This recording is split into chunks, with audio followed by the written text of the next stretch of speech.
perdido estaba, oh Señor, había escuchado ya de ti, pensé que no podría más, y tú llegaste, me alcanzaste, Dios de amor, te acercaste en mi error, no te importó mi necedad,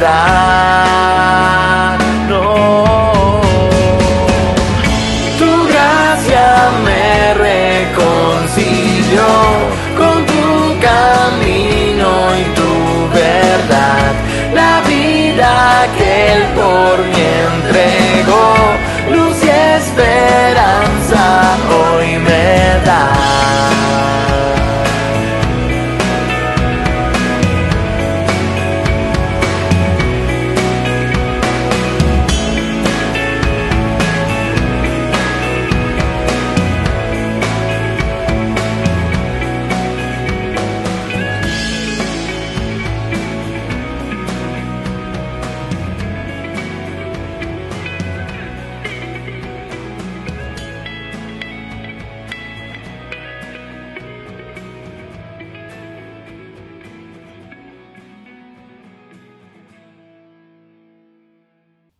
Hola, ¿cómo están? Una vez más transmitiendo y compartiendo la palabra de Dios, y en esta ocasión quisiera hablar del compromiso de ser luz en el mundo como la misión de la iglesia. Y para ello les invito a que leamos Mateo capítulo 5 versículos 14 al 16. Leo en la Nueva Versión Internacional y dice: ustedes son la luz del mundo. Una ciudad en lo alto de una colina no puede esconderse, ni se enciende una lámpara para cubrirla con un cajón. Por el contrario, se pone en la repisa para que alumbre a todos los que están en la casa. Hagan brillar su luz delante de todos, para que ellos puedan ver las buenas obras de ustedes y alaben al Padre que está en el cielo. La Iglesia como cuerpo de Cristo tiene la facultad de continuar el propósito de Cristo. El apóstol Juan nos dice que Jesús es la luz del mundo, y ese que es la luz le encarga a la Iglesia ser lo que Él es. Ustedes son la luz del mundo, una ciudad en lo alto de una colina no se puede esconder. La Iglesia, según esto, es visible, no puede estar escondida. No pasa desapercibida, es reconocida, está para ser de beneficio a los demás. Tiene como rol quitar la oscuridad. La vida de quienes la integran es observada externamente y podrán alabar a Dios por lo que ven que hace la iglesia. Tristemente encontramos personas que creen que ser parte de la iglesia es un privilegio privado, en donde un selecto grupo logra estar. No, la iglesia es para todos, independientemente de su condición social, de raza, de origen, es para todos y todas aquellos que han aceptado a Cristo como su único Salvador y reconocido por fe que su sacrificio es suficiente para la redención de sus pecados. Hoy quiero centrarme en un texto que cuenta acerca de Jesús y una visita que hizo después de vencer la tentación. Y eso es su tierra natal. Al leer este texto recordé algo que sucede cada vez que voy a visitar a mi madre y mis hermanos. Voy al viejo barrio, ese lugar donde pasé 20 años de mi vida. Eso trae recuerdos de la niñez, la adolescencia y parte de la juventud. Los amigos, los juegos y todas las experiencias vividas. Ninguno pensábamos en el futuro. Solo disfrutábamos el crecer, y ahora siendo adulto, casado y con hijos, saludo a mis viejos vecinos, los padres de quienes eran mis compañeros de juegos. Algunos vivos, otros no, unos casados ya con hijos, otros no, unos libres, otros no. No importa cuántos años tenga, pero cada vez que un vecino me ve, seré aquel que vivió en el barrio, el hijo de Noé, que en paz descanse, y Alba. Jesús vuelve a su tierra natal. Jesús ha estado en Galilea. Había levantado una estela de fama, de reconocimiento por sus enseñanzas y milagros. Había estado sostenido por el Espíritu Santo en medio del desierto y en medio de la tentación, y le había sacado victorioso. Su caminar estaba seguido por muchos que le admiraban y estaban dispuestos a ir con él, por donde quiera que iba. Entraba en las sinagogas y enseñaba y era admirado, pero ahora decide ir a Nazaret. Esto lo encontramos en Lucas capítulo 4 del 14 al 30. En su tierra natal no era la mejor aldea, no tenía ningún prestigio ese lugar, pero fue ahí donde él creció. Cuando comenzó a llamar a sus discípulos, el apóstol Juan, en el libro Juan, capítulo 1, verso 46, nos cuenta que uno de ellos se expresó: ¿De Nazaret?, replicó Natanael. ¿Acaso de allí puede salir algo bueno? Seguramente muchos le reconocieron. Ahí estaba el hombre del pueblo, el hijo del carpintero.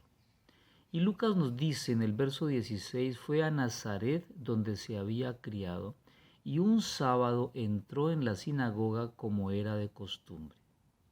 Con la mayoría de los judíos de su época, ir a la sinagoga era parte de su vida. Tal vez para nosotros la palabra costumbre esté acompañada de una acción con una actitud emotiva, sea de gratificación o aburrimiento. Pero ir a la sinagoga era parte de la vida. Y ahí estaba, le han entregado el pergamino para hacer la lectura y veamos lo que nos dice Lucas, versículo 14 al 30. Jesús regresó a Galilea en el poder del Espíritu y se extendió su fama por toda aquella región. Enseñaba en las sinagogas y todos lo admiraban. Fue a Nazaret donde se había criado y un sábado entró en la sinagoga como era su costumbre. Se levantó para hacer la lectura y le entregaron el libro del profeta Isaías.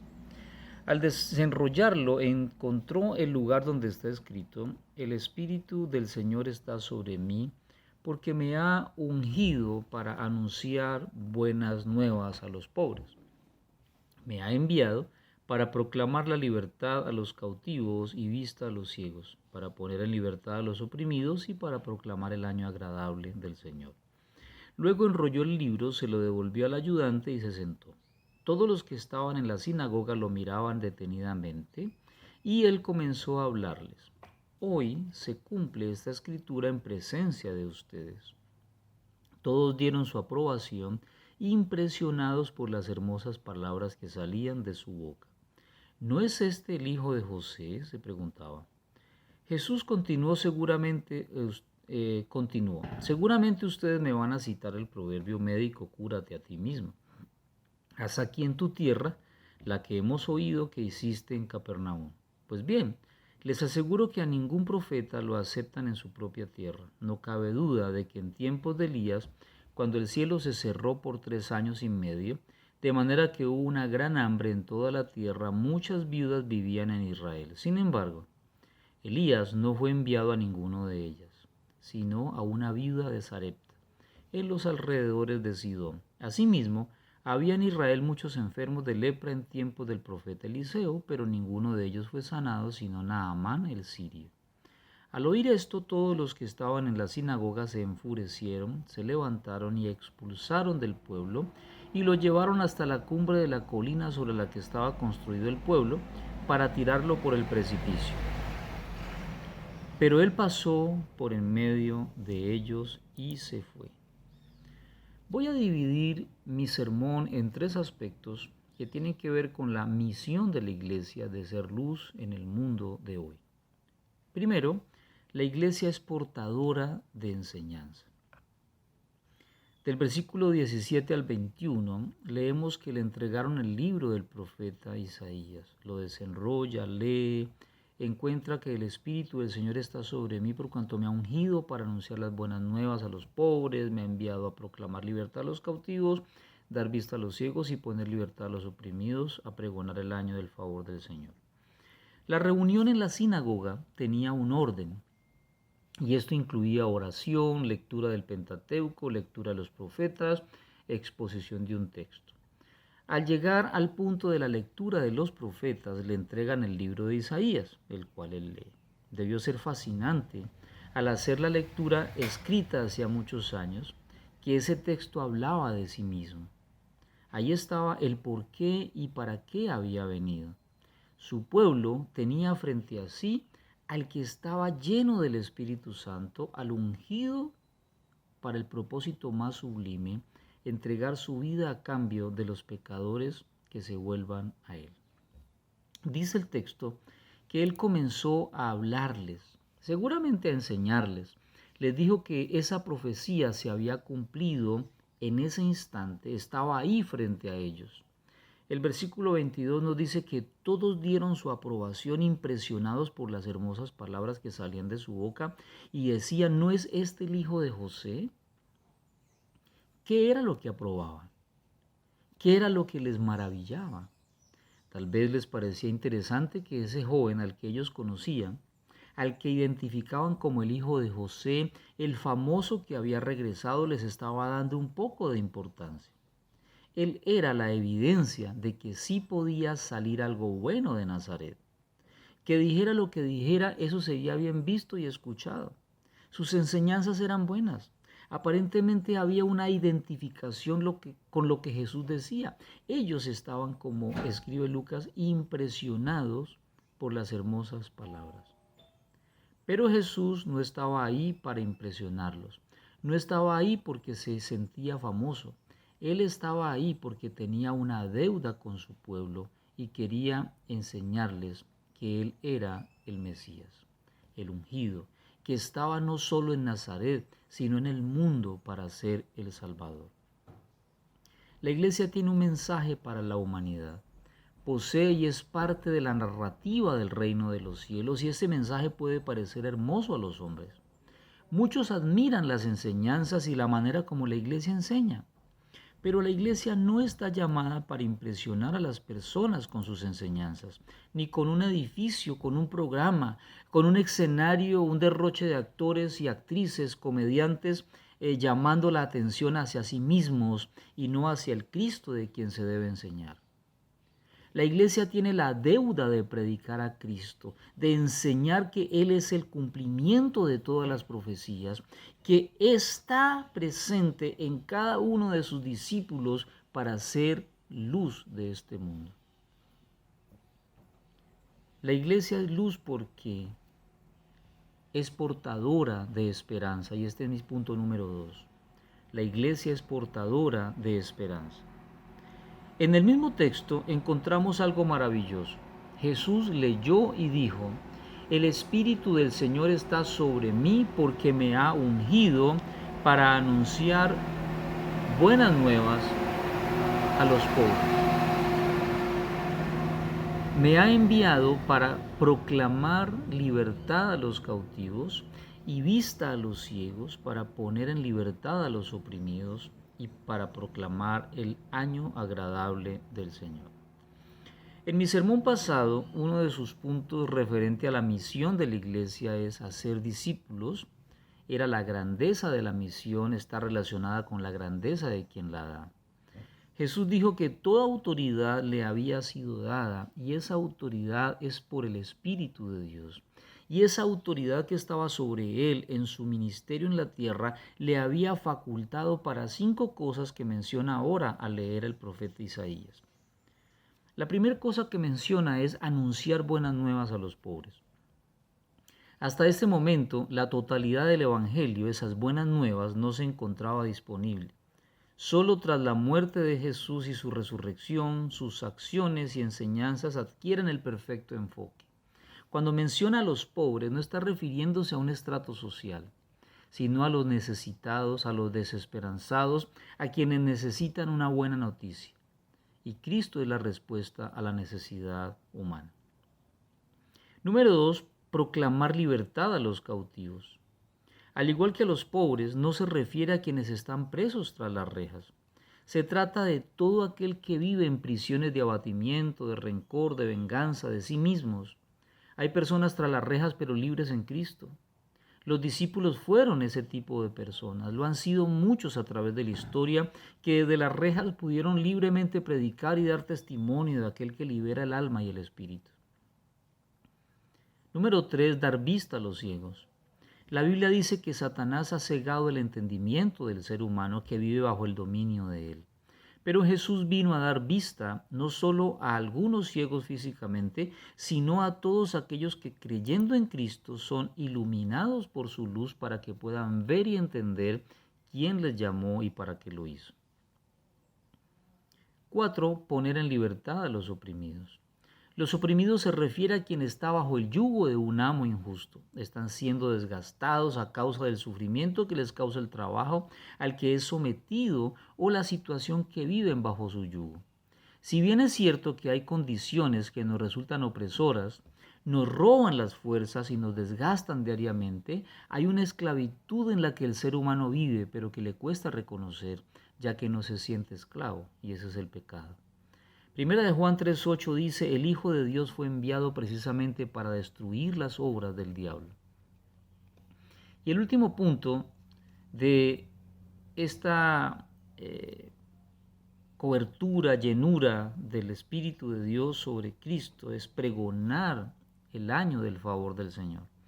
El original hacía referencia al año del jubileo, pero en este contexto de Isaías se aplica al cumplimiento escatológico del ministerio de Jesús. Un mensaje esperanzador que pone fecha de vencimiento a la condición perdida del ser humano. Y el último punto de mi sermón relacionado con la misión de la iglesia es que la iglesia es portadora del evangelio que transforma e incomoda. Jesús continuó, versículo 23, ustedes seguramente me van a citar el proverbio médico, cúrate a ti mismo. Haz aquí en tu tierra lo que hemos oído que hiciste en Capernaum. Pues bien, les aseguro que ningún profeta lo aceptan en su propia tierra. No cabe duda de que en tiempos de Elías, cuando el cielo se cerró por 3 años y medio, de manera que hubo una gran hambre en toda la tierra, muchas viudas vivían en Israel. Sin embargo, Elías no fue enviado a ninguna de ellas, sino a una viuda de Zaret. Qué curioso, Jesús sabía que él no tenía ningún significado especial para la gente de Nazaret. Ellos solo querían que hiciera algo portentoso, como lo había hecho en Capernaum. Del escrito de Marcos, capítulo 6, del 1 al 6, leemos que la incredulidad de su pueblo no le permitió hacer muchos milagros. Recuerden que los que están escuchando a Jesús están satisfechos oyendo lo que su vecino dice. Le han identificado como parte de ellos y representa el orgullo del pueblo por los triunfos y la fama que tiene. Pero Jesús sabe que viene algo más y se adelanta para tocar el punto frágil. Seguramente ustedes me van a citar el proverbio médico, cúrate a ti mismo, haz aquí en tu tierra lo que hemos visto que hiciste en Capernaum. Qué curioso, me recuerda las palabras de Satanás en la tentación. Si eres hijo de Dios, haz esto o aquello. Las mismas del ladrón crucificado al lado de Jesús. Si eres hijo de Dios, bájate de la cruz. Tenemos una fascinación por los eventos sobrenaturales. Anhelamos milagros para creer. Y nos encanta la idea de un Dios que haga cosas para satisfacer nuestra curiosidad. Cual encantadores que alardean de los portentos obtenidos. Él añade lo siguiente, pues bien les aseguro que ningún profeta lo aceptan en su propia tierra. Recuerden el contexto de Nazaret. Nada bueno ha salido de ahí, era la expresión común. Por lo tanto, las personas que habitaban ahí no estaban familiarizados con el reconocimiento del otro.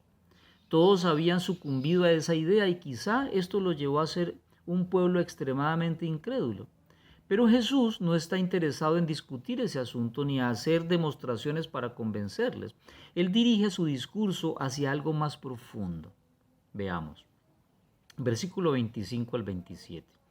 No cabe duda de que en tiempos de Elías, cuando el cielo se cerró por 3 años y medio, de manera que hubo una gran hambre en toda la tierra, muchas viudas vivían en Israel. Sin embargo, Elías no fue enviado a ninguna de ellas. sino a una viuda de Sarepta. Asimismo, había en Israel muchos enfermos de lepra en tiempos del profeta Eliseo, pero ninguno de ellos fue sanado, sino Naamán el sirio. Jesús señala 2 ejemplos del Antiguo Testamento donde Dios actuó de manera misteriosa para los que no eran judíos, es decir, para los gentiles. En sus mentes esto comenzó literalmente a hervir.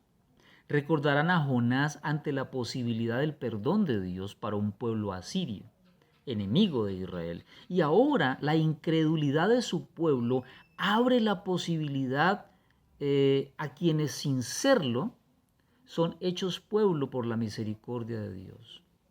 Recordemos Juan 1 del 11 al 12 que dice: vino a lo que era suyo, pero los suyos no le recibieron, mas a cuantos lo recibieron, a los que creen en su nombre les dio derecho de ser hijos de Dios. Y el versículo 28 del texto que estamos estudiando dice: al oír esto, todos los que estaban en la sinagoga se enfurecieron, se levantaron, lo expulsaron del pueblo y lo iban a arrojar por la cumbre. ¿Qué les hizo pasar de la aprobación y la admiración al odio y al intento de asesinato? Es sorprendente ver la actitud de estas personas. El amor universal de Dios para con los gentiles fue el origen de los nacionalismos judíos. Ahora no pensaban bien de Él, no querían escuchar la verdad divina, solo querían confirmaciones de sus prejuicios y tradiciones nacionalistas. ¡Qué ironía! Estos adoradores religiosos que iban a la sinagoga de costumbre, leyendo y explicando las Escrituras, ahora están llenos de ira en contraste a quien está lleno del Espíritu Santo. La Iglesia es portadora de un mensaje que incomoda y transforma. ¿Qué es lo que causa molestia? Descubrir que lo que nos era seguro resultó frágil e insuficiente. El Evangelio incomoda la autogratificación y la autojustificación. El Evangelio incomoda porque me quita la posibilidad de creer que puedo ser autosuficiente. El mensaje de la cruz molesta porque exige morir a sí mismo. Molesta porque requiere estar bajo la autoridad del único Rey del universo. Pero la Iglesia también es portadora de ese Evangelio que transforma. Nos cambia de pecadores a salvos, de muertos a vivos. Quiero concluir diciendo que la Iglesia, tú y yo, los que hemos sido redimidos por la sangre de Cristo, tenemos no solo el mensaje, sino al autor del mensaje. Él ya no está leyendo al profeta Isaías. Ahora está glorificado, está sentado a la diestra del Padre. Él sabe que nosotros todavía por un poco de tiempo permaneceremos en esta tierra, tal vez considerados como los de Nazaret, sin mucha gloria o prestigio. Tal vez no se espere mucho de alguno de nosotros. Pero el Evangelio nos saca de ese estado y nos sienta en lugares celestiales juntamente con Cristo. Ese mensaje nos vacía de nosotros mismos, pero nos llena del Espíritu Santo y de la vida de Cristo, para que vivamos comprometidos con la misión de ser luz y darle sabor a esta tierra, es decir, estableciendo el reino de Dios.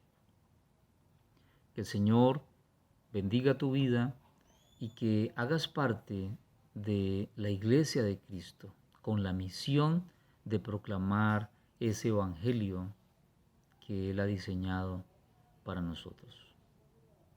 Bendiciones.